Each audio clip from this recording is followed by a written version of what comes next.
Olá, boa noite, graça e paz. Eu sou Luiz Carlos, diácono da comunidade cristã, Comunidade Evangélica Rocha Viva.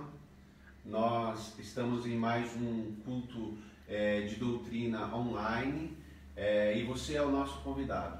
Eu queria que você fosse chamando aí os seus amigos, os vizinhos, que você compartilhasse.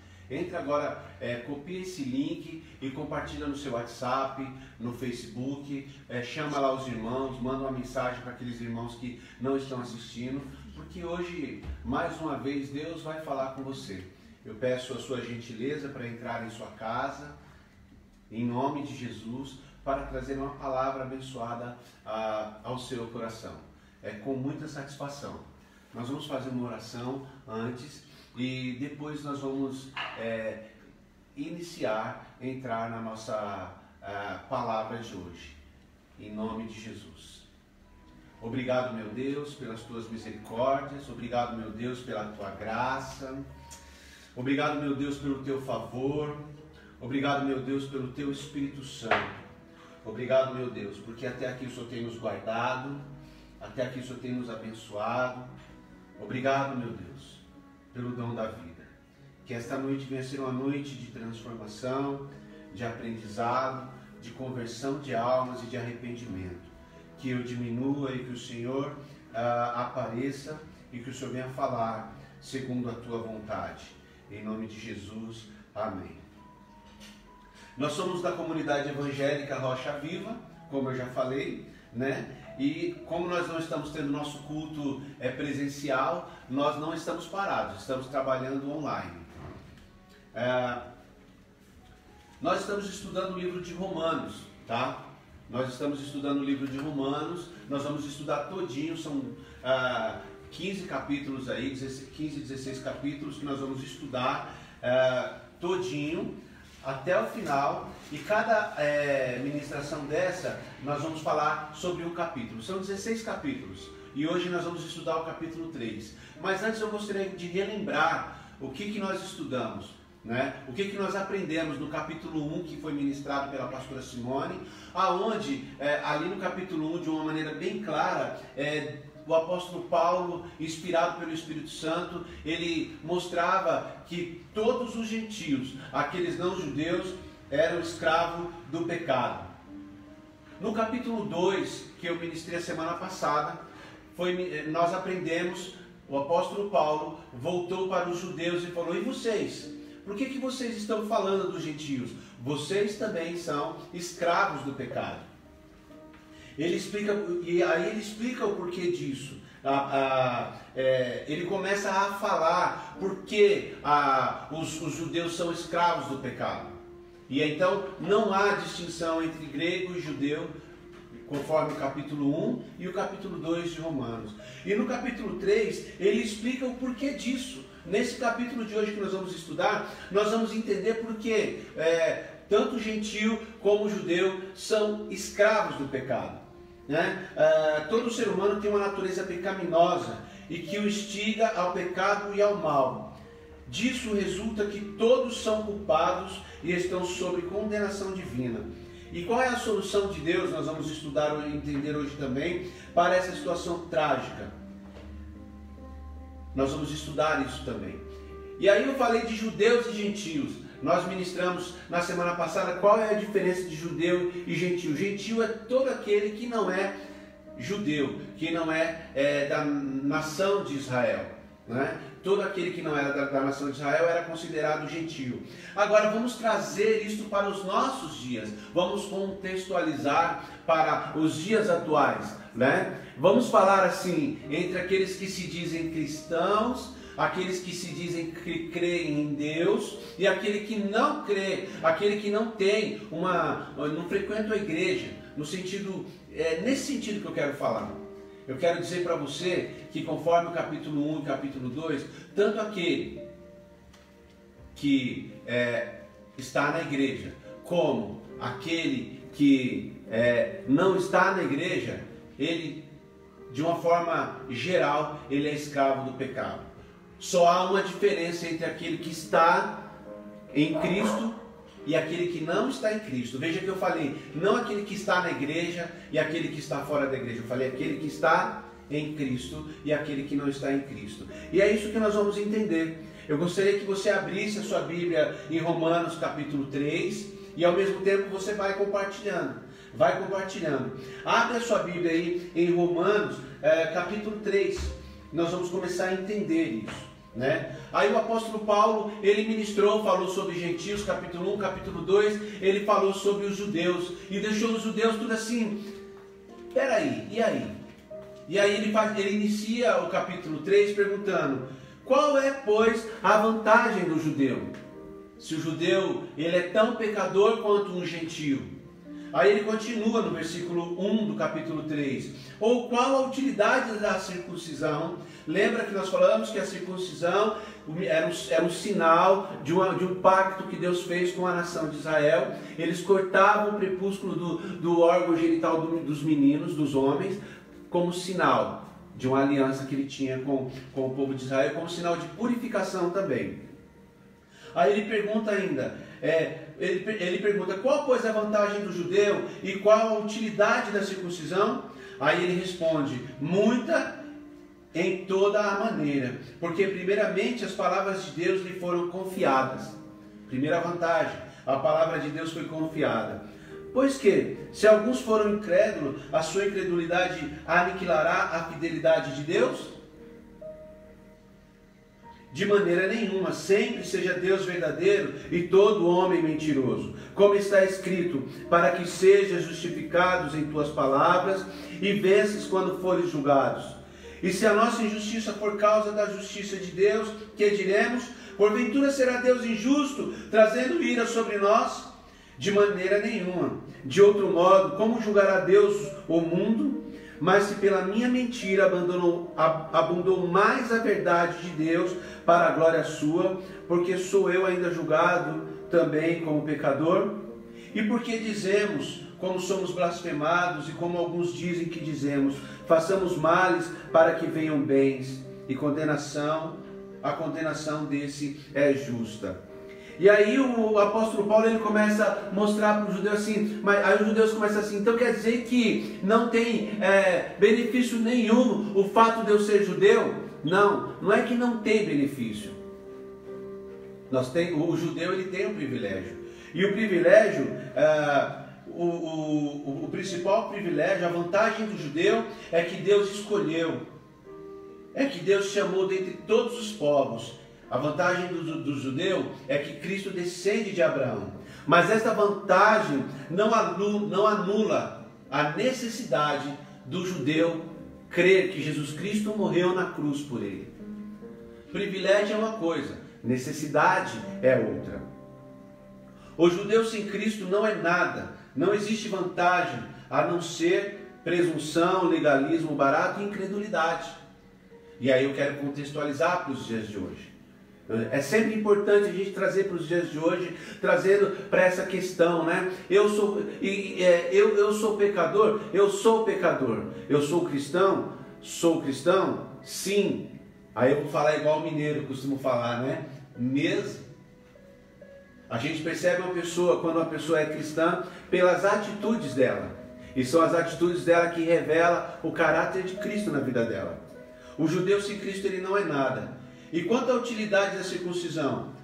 Toda e qualquer observância da lei, sem a verdadeira justiça de Deus, torna-se inútil, doentia.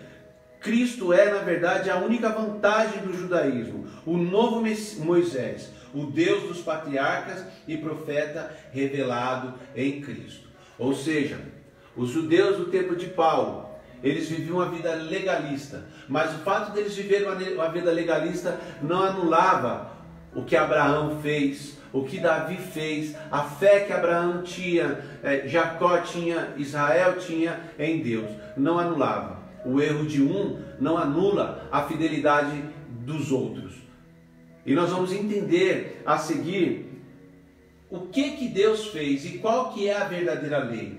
Porque aí você começa a entender o simples fato de possuir profundo conhecimento da religião revelada não garante nenhum privilégio diante de Deus, uma vez que todos os homens, incluindo judeus e gentios, foram considerados injustos. Eu quero falar para você que conhece mais uma vez o simples fato de você conhecer a palavra de Deus, você saber de Gênesis a Apocalipse, você ter uma estante lotada de livros derivados da palavra de Deus, com ensinamentos. O simples fato de você ter tudo isso não quer dizer que você é um cristão. Ser cristão é atitude, é muito mais do que palavras. E é isso que Paulo estava falando para os judeus. O simples fato de Jesus Cristo descender dos judeus, o simples fato da palavra ser revelada primeiramente aos judeus, lembra lá os 10 mandamentos, as profecias aos judeus, não quer dizer que eles são salvos. Não é isso que a Bíblia está querendo dizer. Mas e aí, irmão Luiz, o que acontece? Por que isso? Porque aí nós vamos pular para a segunda parte. Por que isso? Porque todos os homens estão debaixo do pecado. Todos os homens estão debaixo do pecado, sob o domínio do pecado, uma natureza pecaminosa. É interessante, eu não lembro se eu já falei isso na semana passada, como as famílias elas são parecidas, né? Um dia, no nosso culto da família aqui, eu filmei a Alice trazendo uma ministração para nós aqui, no nosso culto da família. E aí eu filmei e depois eu mostrei para uma amiga nossa lá do serviço. Ela falou, nossa, como ela é parecida com você. Os gestos, o jeito dela falar, os gestos, tudo é parecido. Família, ficam os traços, né? Quando você olha, eu tenho 5 filhos, olham, eles têm alguma semelhança comigo. A forma de falar, isto é algo traço de convivência de família. E tem a questão hereditária também, né? A questão que já vem natural por causa do relacionamento, por causa dos genes que eu e a minha esposa nós temos. Os nossos filhos são parecidos conosco. Eu estou falando isso porque você pode ver as outras famílias. Aí você começa a olhar para a igreja, olhar para os vizinhos. Nossa, como eles são parecidos. Olha como eles são, parece um caminhão de japonês, né? Olha na igreja lá, vê a família do pastor Danilo, todo mundo parecido, né? Vai para lá quando está pregando, né? Vai para lá, vem para cá quando está cantando, já reparou? É assim, ó, né? Tudo parecido. Sabe por quê? Por causa dessa convivência, por causa da natureza que há entre eles, da singularidade que há dentro daquela família. Eu estou falando isso para você porque na segunda parte do nosso estudo, quando fala todos os homens estão debaixo do pecado, porque todos nós descendemos de uma semente pecaminosa, de uma descendência pecaminosa. Eu conversando entre nós aqui ontem com os meus filhos, aí eu não sei se foi a Eloá, pai, teve algum justo? Eu falei, olha, Adão e Eva nasceram sem pecado, mas eles pecaram depois. E depois do pecado dele, esse pecado se estendeu a toda a criatura. Então, quando eu falo todos os homens estão debaixo do pecado, não sou eu que estou falando, é a palavra. Veja o versículo 9. Pois que somos nós mais excelentes?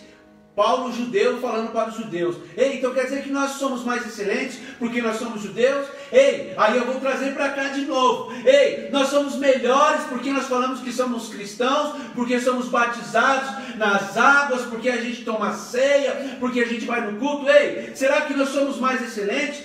Aí ele continua, de maneira nenhuma, pois já antes demonstramos que tanto judeus como gregos, todos estão debaixo do pecado. Como está escrito, não há um justo sequer. Não há ninguém que entenda, não há ninguém que busque a Deus. Todos se extraviaram e juntamente se fizeram inúteis. Não há quem faça o bem, não há nenhum só. A sua garganta é um sepulcro aberto, com as suas línguas tratam enganosamente. Peçonha de áspides está debaixo dos seus lábios. Veneno de cobra, em outras palavras, está na sua boca. cuja boca está cheia de maldição e de amargura, os seus pés são ligeiros para derramar o sangue, em seus caminhos há destruição e miséria, e não conheceram o caminho da paz, não há temor de Deus diante de seus olhos. Ora, nós sabemos que tudo o que a lei diz, aos que estão debaixo da lei o diz, para que toda a boca esteja fechada e todo mundo seja condenável diante de Deus. Por isso, nenhuma carne será justificada diante de Deus pelas obras da lei, porque pela lei veio o conhecimento do pecado. Você já reparou que nós temos uma tendência para o que é errado? Olha a criança, né? Aí a minha filha perguntou, mas a gente nasce bom? Como alguns dizem, o homem nasce bom e torna-se mau. A sociedade destrói o homem. Mas não é isso que a palavra diz. A Bíblia diz que todos nós pecamos. Não há ninguém que faça o bem. Todos nós nascemos de uma semente pecaminosa. Já viu lá o pai, filho, não coloca o dedo aí na tomada para tomar um choque. E ele insiste em querer colocar o dedo lá. É uma coisa bem simples, mas que revela já uma natureza que não é só do seu filho. É uma natureza que está dentro do homem. Todos estão debaixo do pecado. Todos os homens estão debaixo. E ele fala assim, o apóstolo Paulo, no capítulo 3, versículo 9 ao 20, ele usa vários salmos. E o salmo que ele mais usa aqui é o Salmo 14. Ele está só replicando lá o Salmo 14. Que lá fala, olha, não há ninguém que faça o bem. Deus olhou lá do céu e viu, olhou na terra e ele não viu um justo sequer. Não há um justo sequer. Portanto, eu quero dizer para você, você pode ser o tio da limpeza, o homem que limpa o banheiro, que participa lá da equipe da limpeza, você que dá esmola, você que não fala palavrão, você que é diácono como eu, você que é cantor, que toca como que, você que ministra a palavra de Deus, você que é presbítero, pastor, apóstolo, quase querubim, semideus. Você precisa de salvação. Você é um pecador. Eu não sei se eu deixei você desiludido, triste hoje, mas eu quero dizer para você, segundo a palavra de Deus, você é um pecador. E eu creio que a palavra de Deus, ela não contém a palavra de Deus, ela é a palavra de Deus. Ela é a palavra de Deus. Ela não contém. Ela é a palavra de Deus. E ela fala assim, olha, não há quem faça o bem, não há nenhum só. A sua garganta é um sepulcro aberto. E nós temos que tomar cuidado mesmo. Os casais nas noites, né? Quando acorda de madrugada e começa a conversar, nós temos que vigiar para não falar mal do próximo. Porque mesmo você sendo uma nova criatura, como diz um ditado, né? Eu não sei se foi o Martinho Lutero, ele falou assim, eu pensei que eu tinha me libertado do velho homem, mas quando eu fui batizado, mas depois eu descobri que ele sabia nadar. O homem, sabe, o homem pecador, ele sabia nadar. Acho que foi o Martinho Lutero que falou isso daí. E muitas das vezes o seu velho homem sabe voar. Pensou que ele ficou mudo e ele começa a falar. Só que quando a gente deixa o velho homem falar, da boca dele só sai o que não presta. Eles tratam enganosamente, tem veneno nos seus lábios, a boca está cheia de maldição e amargura. Só reclamam. Uma pessoa amarga. Os seus pés são ligeiros para derramar o sangue. E isso aqui, ele não está falando, o apóstolo Paulo, dos gentios. Ele está falando dos gentios e dos judeus. Aqui o apóstolo Paulo, ele não está falando para quem está no mundo, para quem não frequenta a igreja. Ele está falando para todo mundo. Lá em Gálatas 5, a palavra do Senhor diz o seguinte, que há uma briga entre a carne e o espírito, e aquela que fica mais evidente, que prevalece na nossa vida, é aquela que mais a gente alimenta. Se você alimenta o espírito, a carne ela fica lá pianinho, quietinha. Mas quando você alimenta a carne, aí ela se acha a dona da razão. Então, o grande problema do judaísmo é pensar que é uma religião exclusiva de Deus. Isto foi que Paulo verificou no seu tempo. O judaísmo sem a revelação de Cristo é uma religião como as demais. Eu tenho que contextualizar. Não tem jeito.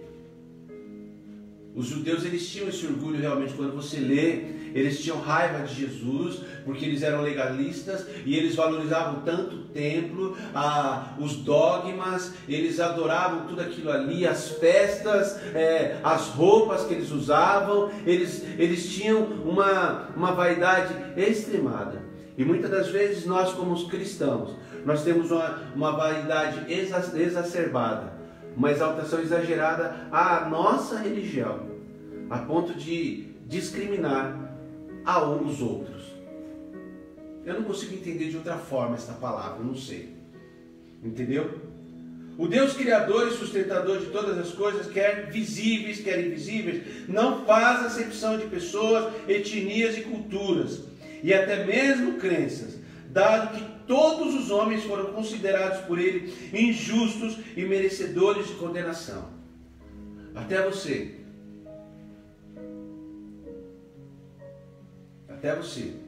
Até eu, que acho que, se eu achar que eu só vou para o céu se eu for batista, se eu frequentar a igreja batista, eu só vou para o céu se eu for na Rocha Viva, eu tenho que tomar a ceia uma vez por mês, está tudo certo, estou salvo, não preciso mais ir na igreja.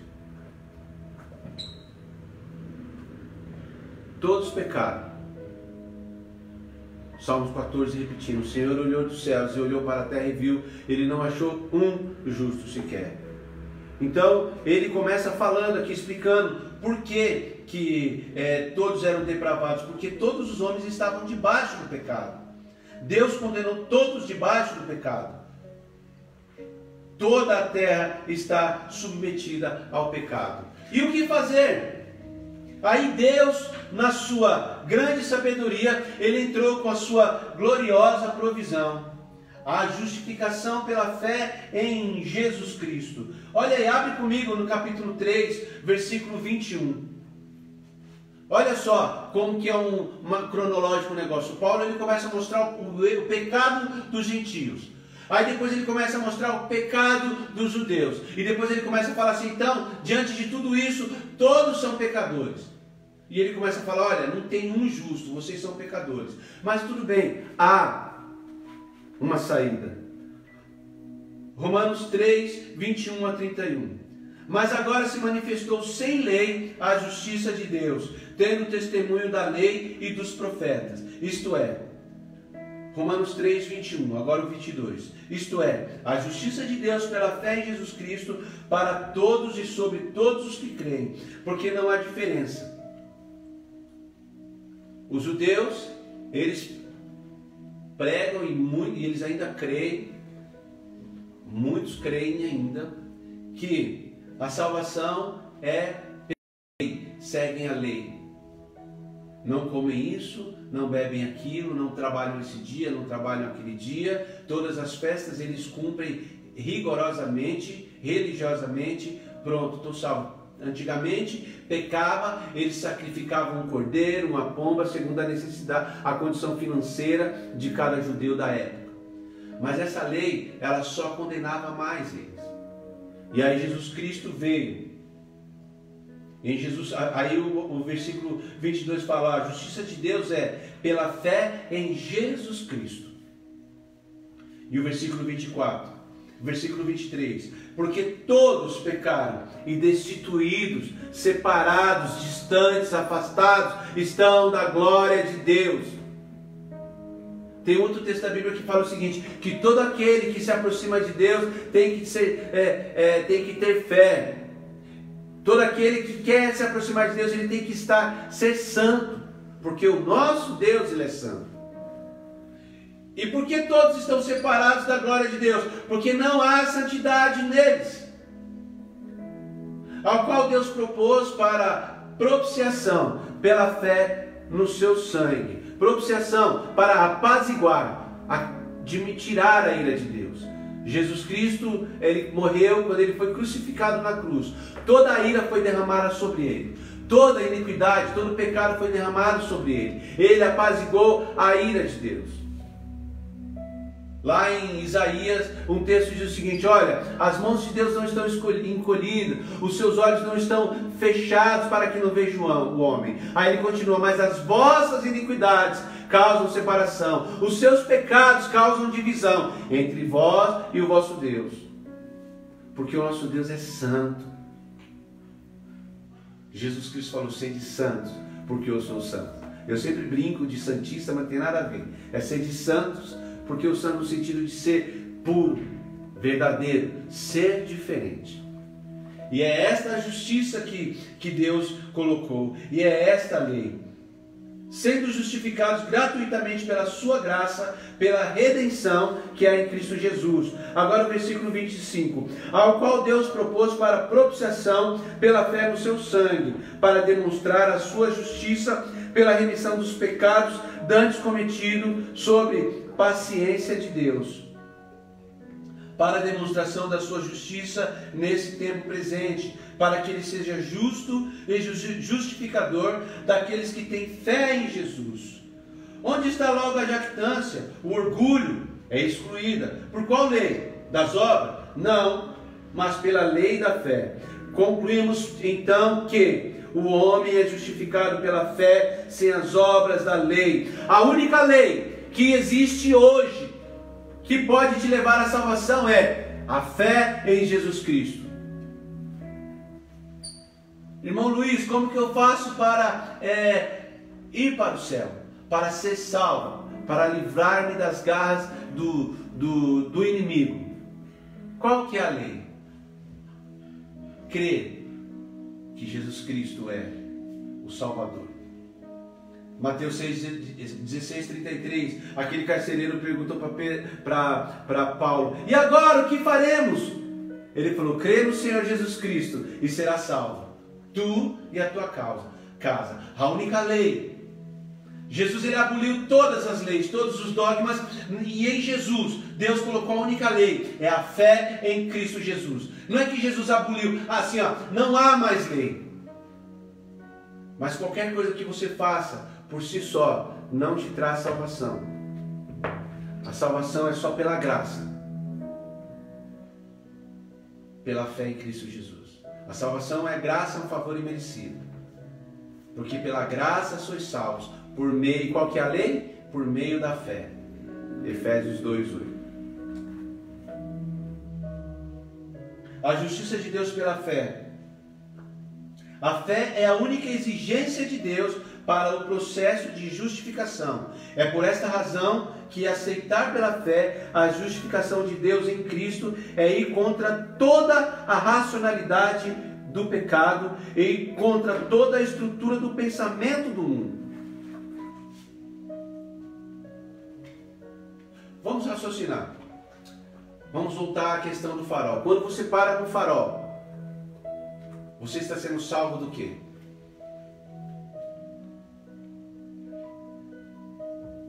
Quando você, num farol vermelho, lá o farol ficou vermelho, você está sendo salvo do quê? O farol vermelho, ele não está salvando você de nada, ele está proibindo você. Não é isso? Proibido passar, você não pode passar. Para. Mas a fé não é assim. Quando Jesus Cristo morreu na cruz por nós, ele falou o seguinte: nenhuma condenação há para aqueles que estiverem em Cristo Jesus, Romanos 8. Para aqueles que estão em mim, ele estava falando assim, ele quis dizer isso. Olha só, nenhuma condenação há agora. Quando ele falou, está consumado, tetelestai, acabou, está consumado, eu vim, morri e ressuscitei, agora está disponível a salvação. Ou seja, a fé, ela não é punitiva. A fé, ela é para te dar liberdade, libertação da punição, para livrar você da punição.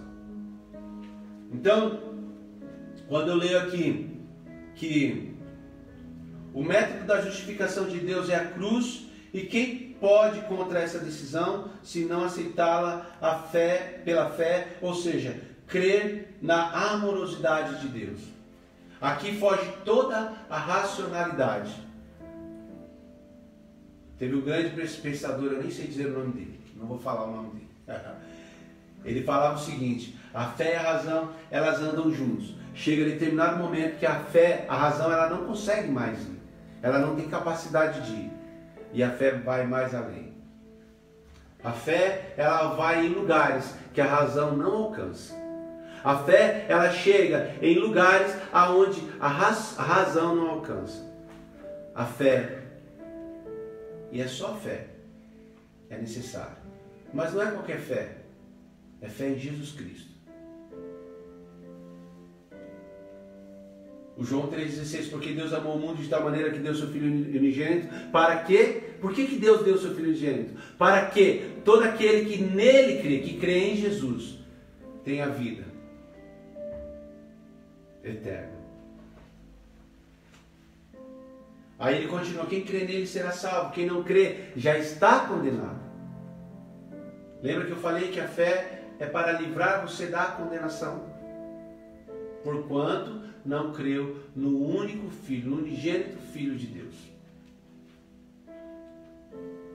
A justiça de Deus, portanto, é revelada em Jesus.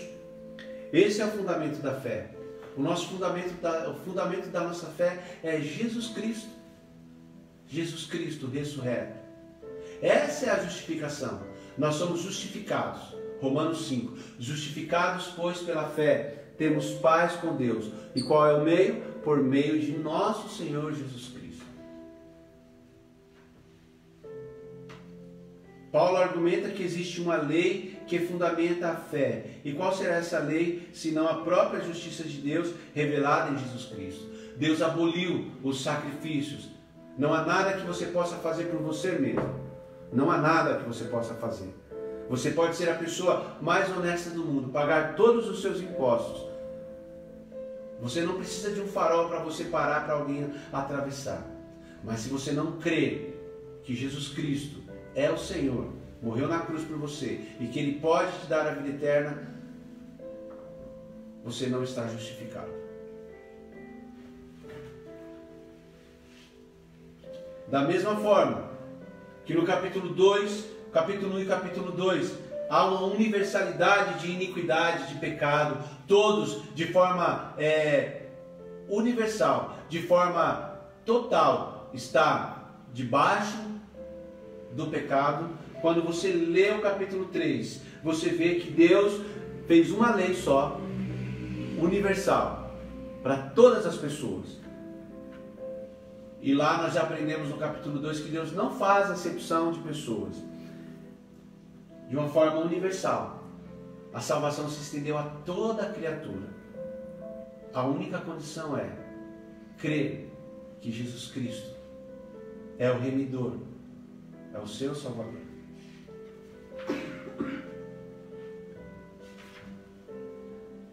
É a única forma que você tem.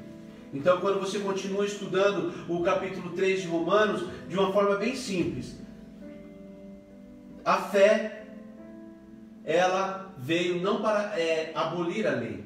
A lei, ela estabelecia um monte de coisas. Mas quando você tem fé, você não faz por medo da lei as coisas boas. Você faz as coisas boas porque você entende que isso é o correto. Quando você não tem o farol, você não atravessa o farol porque... você não atravessa o farol porque você tem medo de tomar uma multa, talvez. A lei. Mas quando você tem Jesus, quando você vive pela graça, pela fé, você não faz corrupção, você não faz a mentira, você não faz a questão do farol vermelho, não por medo, porque isso se torna natural na sua vida. Natural na sua vida. A lei estabelecida pelo senhorio de Deus, a lei é estabelecida pelo senhorio de Deus, porque é o próprio Deus que diz ser os homens injustos, desonestos, pecadores, e por conseguinte, todos estão debaixo do pecado. Seguindo o raciocínio de Paulo, a lei não é anulada em razão da fé. Pelo contrário, antes a lei é estabelecida. Ou seja, há uma lei só. Não existe as leis. A lei é estabelecida. Aí ele continua, porque a justiça da lei, segundo o favor de Deus, é a própria fé. E é a fé que possibilita a todos a justificação. Pois nem as obras da lei justificam, e nem a racionalidade humana com todos os seus méritos, caprichos e pensamentos. Por fim, é o próprio Deus que justifica pela fé. E é o Senhor Jesus Cristo, é a medida da justificação pela fé. Jesus é o meio, a medida da fé. Crer em Jesus para a justificação é aceitar o modo como Deus opera. Este foi o meio que Deus encontrou para te salvar, para me salvar, para justificar você e para me justificar. Concluímos que a justificação pela fé em Jesus Cristo é a resposta de Deus, que Deus dá em razão da fragilidade, da incompetência e da culpabilidade de todos os homens. Crer em Jesus é submeter-se à fé e nada mais. Qual é a lei? A fé em Jesus Cristo, o meio de salvação. Quer ser justificado? Renda-se a Jesus Cristo. O capítulo 3 ele trata disso. Ele vem mostrando que todos estão em pecado.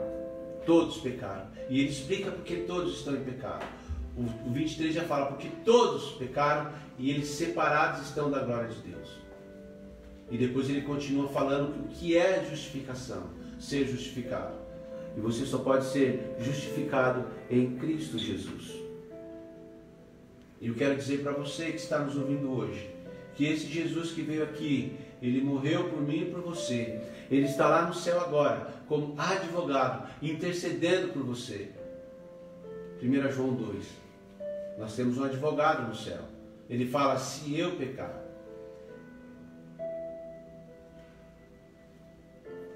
Mas um dia ele vai vir como juiz. Ele vai vir para julgar. E aí não há mais o que fazer. Então, enquanto você está vivo, enquanto você está aqui, você tem a oportunidade de se arrepender dos seus pecados e buscar a Deus. Arrepender-se dos seus pecados e buscar a Deus, entregar a sua vida para Jesus, não quer dizer que você nunca mais vai pecar, mas quer dizer que você não vai viver mais sob o domínio do pecado. Vejam, 1 João 2 diz, se eu pecar, se, condicional, temos um advogado no céu, Jesus Cristo. Mas esse Jesus, ele vai vir em sua glória, como juiz. Essa é a ministração, isso é o que Romanos 3 ensina para nós. Dentre várias lições que nós podemos tirar deste capítulo maravilhoso. Que o Senhor possa ter falado com você esta noite, que o Senhor possa ter ministrado no seu coração. Eu queria orar por você. Eu queria que você daí, de onde você estiver agora, abaixasse a sua cabeça e você falasse com Deus. Se esta palavra tocou no seu coração e o Espírito Santo está falando para você e você está com a vontade de entregar a sua vida para Jesus, entregue agora. Arrependa-se e deixa Deus agir na sua vida. E que nós como igreja, eu como igreja, nós venhamos ser mais parecidos com Jesus. Deixar o nosso orgulho de lado, a nossa arrogância, porque não é religiosidade, é graça. Não é o muito fazer, é fé, é santidade que nos aproxima de Deus. Obrigado, Deus, pelas tuas misericórdias, obrigado pela tua graça, pelo teu favor. Obrigado pelo teu Espírito Santo. Obrigado, Senhor, porque até aqui o Senhor tem nos abençoado. Obrigado por cada um dos teus servos que assistiram essa ministração, cada um que ouviu a tua palavra hoje. Que o Senhor venha transformar corações, quebrantar vidas, sarar feridas. Que o Senhor tenha misericórdia, Pai, daqueles que estão desesperados, aqueles que perderam um ente querido por causa desta pandemia, por causa deste vírus, aqueles que perderam emprego, Pai. Tenha misericórdia deste pai de família, em nome de Jesus, venha socorrer, ó Pai. Quero clamar agora por esta nação, tenha misericórdia da liderança deste país. Que venha haver um mínimo de consenso entre eles, porque quem está sofrendo é o cidadão comum. Alcança, Senhor, as lideranças deste país com o poder da Tua palavra. E desperta a Tua igreja para a oração, para buscar a Tua face, para orar verdadeiramente, para se render aos Seus pés, para clamar, pedir perdão pelo pecado. Tua palavra diz que se o meu povo, que se chama pelo meu nome, se humilhar e orar e me buscar, e se converter dos seus maus caminhos, eu ouvirei a sua voz, eu virei e sararei a tua nação. Esta nação está doente, talvez por causa do pecado da igreja. Que o Senhor tenha misericórdia. Pedimos perdão pelo nosso pecado, como servos do Senhor. Muitas das vezes nós somos omissos. Nós temos o poder, a dinamite em nossas mãos, o poder da palavra, e muitas das vezes nós somos omissos. Pedimos perdão. Te peço perdão, Senhor, pelo meu pecado, pelo pecado da minha família, da minha igreja, pelo pecado da igreja brasileira e pelo pecado da nação. Acalma o coração, Pai, do teu povo. Abranda, Senhor, esta enfermidade. Tenha misericórdia, Senhor. Tenha misericórdia. Eu vejo líderes perdidos, eu vejo homens e mulheres sem saber o que fazer. Pais, Senhor, socorre os menos favorecidos, aqueles que não têm um pão, que não têm um alimento. Socorre, Pai. Tenha misericórdia. Perdoa, Senhor.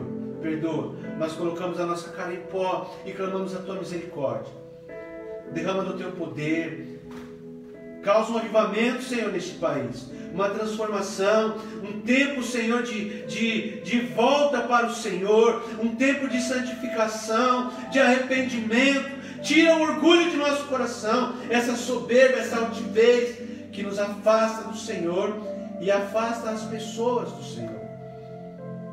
Derrama do teu Espírito Santo no meio do teu povo. Levanta uma geração de adoradores. Uma geração, ó Pai, de homens e mulheres que queiram te servir de forma ousada, sincera e honesta. Obrigado porque até aqui o Senhor tem nos ajudado, em nome de Jesus. Amém.